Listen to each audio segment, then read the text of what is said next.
Have at it. Any news on Frank? Is he okay? Yeah, I just like what we said. He practiced yesterday, and you know, he may be a little sore or stiff or whatnot, but structurally, yeah, he's fine. Bill, Texas, they're out shooting their opponent from the field, from the three, and they're even in rebounds. How do they end up being 1-5? Because of everybody they played has been good. You know, that's the way the league is.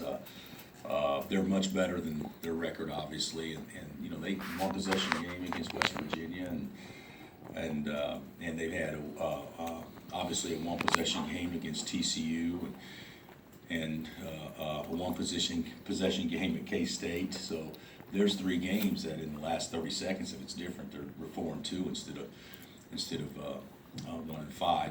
But they're young, extremely athletic, and extremely big inside. Probably the biggest team that we played, at least that I can remember in quite some time. Maybe Stanford, but they play 2 traditional bigs, and then they bring in bigs off the bench. So we'll have to defend them a little differently than what we have been. You mentioned the Stanford game. I think that was the last time a big really went off, an opposing big against you guys. What ways do you think you're going to be able to change up the game like that? Well, you know, I you know that if I'm not mistaken, Reed shot like 22 free throws or 23 free throws, and it'd be nice if we could play without fouling, first of all. But they don't play through their big like Stanford played through Travis, but certainly they give them plenty of opportunities to touch, and Shaq is on a good roll right now, but Jarrett's he's on a serious uptick. He's played about as well as, you know, you take Motley out of the equation when he got 32 and 20 against Texas. You know, Jarrett had, I think, 17 and 10 going against their bigs. He's played very well of late. So he had a good rebounding game for you guys against them. So do you see him becoming more of a complete player? I do. I think Speed's gotten a lot better in a lot of ways. I thought, you know, I said this before. I thought the second half against OU showed some stuff. I thought he was, you know, pretty good against Okie State. But that may have been as complete a game as he's played, you know, because of what he did. He got like 6 rebounds, but more importantly, what he did to defend Thomas. You know, he made 2 baskets on him, and one of them was from 30 feet. You know, so I thought Speed, or 28 or whatever, I thought Speed, you know, played a really good game. You know, he wants to be known for somebody that's more than a shooter, and he's certainly doing a lot of different things right now. Not that you need it to get your team up for any game, but does it get your players' attention when Oklahoma, which hasn't won a lot yet, goes into West Virginia, which has won, and beats them? I think so.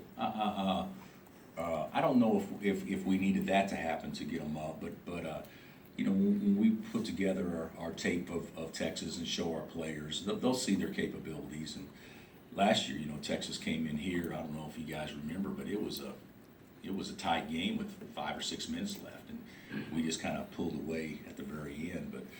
But I think so. You know,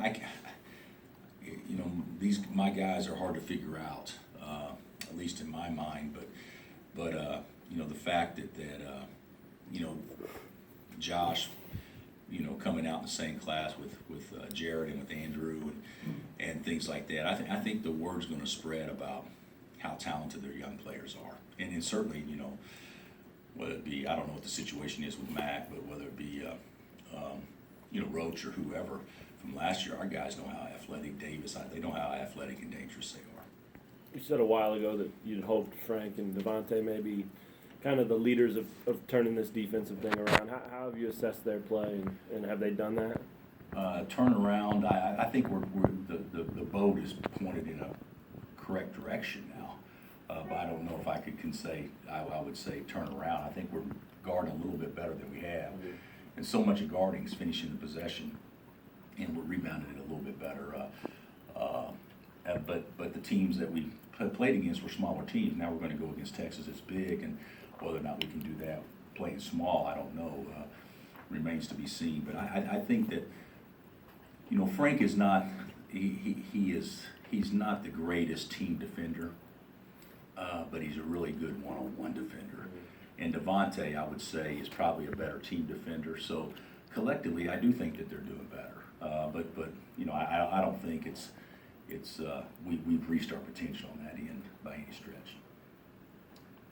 Do you feel like just having 7 right now is kind of hurts their ability to be more aggressive on defense?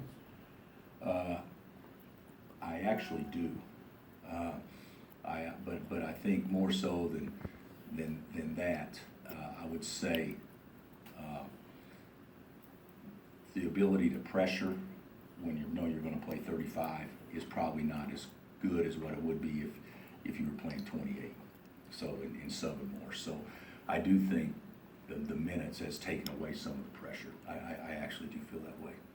I know there are a couple games down the road still, but when you watch like last night, like OU beating West Virginia, teams that have success against West Virginia, is there a common denominator of what teams do well against those guys that allows them to survive, I guess?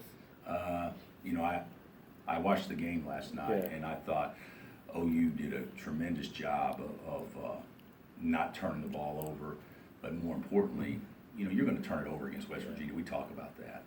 But they can't be live ball turnovers. Sure. You'd rather throw it out of bounds so your defense can get set rather than them have numbers coming back at you. And I thought OU made some really key plays, and offensively they did not lead to their numbers or their scoring. Whereas if you look at us against Iowa State, especially in the first half, our offense led to them scoring because we turned it over so much. So that was something I thought OU did a really nice job of. When you say it's a tough team to figure out, is some of that from not having a loss in so long? I mean, you haven't seen this team rebound from an L for some time. Well, you know, we have once, and you know, they responded pretty well in that situation. But I think they would have responded regardless because we were playing the #1 ranked team in the country. So they would have been amped up no matter what. But when I say trying to figure out, I think that we know our team fairly well, but we don't know how they're going to react to adversity as far as the loss column, which will happen. You know, I hope it doesn't, but certainly the odds are definitely great that it will, and that'll be interesting to see how we react from that. But I think they're competitive, so I think they would react in a very favorable way. When I say I'm still trying to figure it out. If you look at our games so far in league play, we haven't played poorly, but we haven't played great either. I mean, it's one of those deals that I thought Oklahoma State played great here, and we were just good enough to get past them. I thought TCU played great down there, and we were just good enough to get past them. I thought Iowa State was very efficient offensively, and we were just good enough to get past them. So that's what I mean by figuring out. It's hard for me to know how well we're playing because I don't think we played terrific yet. So I don't know what our ceiling is consistently, but I do know that we haven't played poorly by any stretch, but we certainly got another gear that we can go to. Can that be something that becomes sort of, I don't know, a team's identity? I mean, just finding a way? I think it is. Mm-hmm. I think you look across the country historically, and most teams that have pretty good records, they've had to win some games when they weren't their best. And I tell our guys all the time, if you're going to divide the season up into 30, let's just say 30 for instance, there's going to be 10 games where you stink. Okay? How many of those 10 can you still win when you play bad? And there's going to be 10 games where you're average. And how many of those 10 are you going to win when you're average? And then there's going to be 10 games where you play really well. And if you play really well and you got really good players, you can probably guess what the record would be. So, and I think we're kind of in that mix right now. I think we played a lot of games where we're in that middle category, but somehow being good enough and figured out a way. Have you played two halves yet, do you think? Or a lot of good halves? You probably know better than me, Matt, or you wouldn't ask the question. So I really, curious what you think. I don't, off the top of my head, I don't know that we played two good halves. So I think we've had some stretches in each half where we looked really good. Yeah. And the other thing about this team, and I've said this about other teams, is, you know, we could be pretty average, especially at home. And you can have that 4-minute period that creates enough separation where it can put, you know, where it can, it can lead you to a win. And I think that's happened several times. Bill, when you talk about LeGerald, where is that right now? And you're pretty good at foreseeing the future on where he could be in a couple of years. Well, I think he could be a pro. I think LeGerald Vick could play in the NBA. I think he's got the length. He's got the ball handling. He's got the body. He's a natural athlete. All these things. I think that he was a little bit further along than what we anticipated early in the season, and I think now he's probably where we anticipated him being at this point in time, because he hasn't been quite as effective as he was early. But as you guys saw in the Iowa State game, he was pretty darn good. Because he created extra possessions, got us some putbacks, and ran through a pass and get us an easy basket, you know, things like that. So I think he's right where we had hoped he would be, but after seeing how well he played early in the season, I think that there's something in there that he will get that back. He's on an uptick now, and I think he'll get that back, playing at that very high level. You know, Svi wouldn't be starting. You know, I mean, LeGerald was starting, and he was not going to lose that position, and at least if he kept performing the way he had, and then when Svi got it, you know, Svi obviously has played at a level where he's not going to lose it if he keeps performing the way he has been. But I think the best way for me to probably put it with LeGerald and with Carlton, when they play well like they did against Iowa State, we got 7 starters, so it shouldn't make any difference who's starting or who's coming off the bench. Those guys are all good enough to be stars just about anywhere. You guys play pretty fast. Even when the other team scores, it seems like, you know, Mason or Graham will really push it and may have a shot really quickly. I mean, is that more of an emphasis this year than it has been in the past?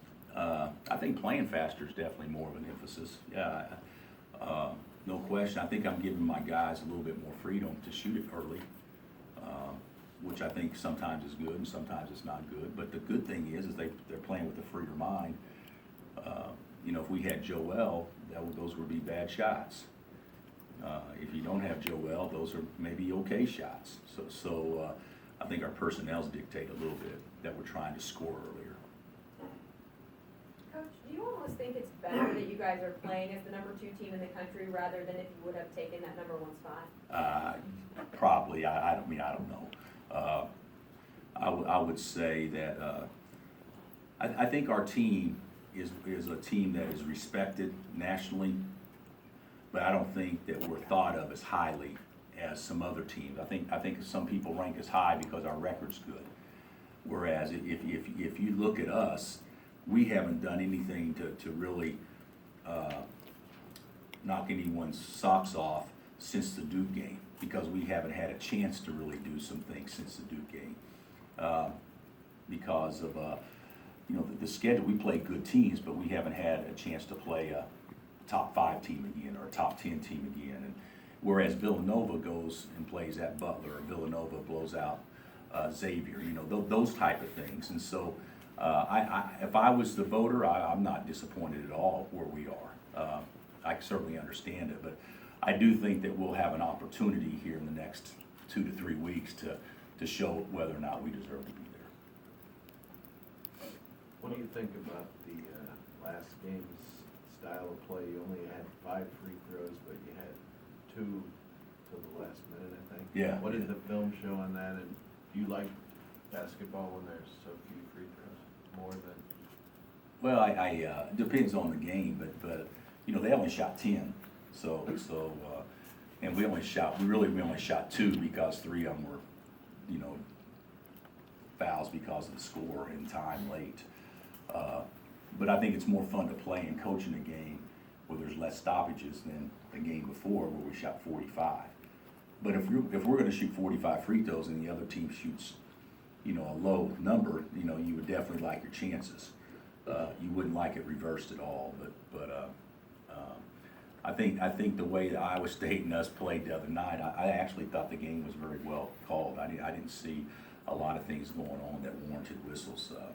Whereas when you play Oklahoma State or teams like that create pace, that create action, that make you have contact in order to get open one pass away and things like that, you're going to naturally have more fouls called. Even with the small number of fouls called, Josh still fouled out after looking at his tape. Was it just a matter of shots not falling? That led to his struggles in that game? His shots not falling leading to his fouls? No, just his struggles in that game. Well, you know, yeah, probably. I mean, you got you know, a layup starts the second half and didn't go strong and got a couple of shots blocked, but yeah, maybe so. But he had 5 assists. That's pretty good for a 6'8" guy. And you know, him fouling out. He fouled out on the last possession and the next to last possession.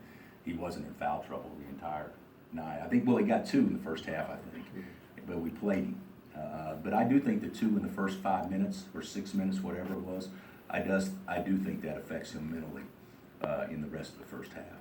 I do. His aggressiveness. It may have been the matchup the other night, but are you more comfortable throwing the ball into Landon, back to the basket, being able to score a little bit better than maybe earlier in the season? You said, were we more comfortable? Are you more comfortable? Yeah, with that now? he's playing good. Yeah, he's playing well.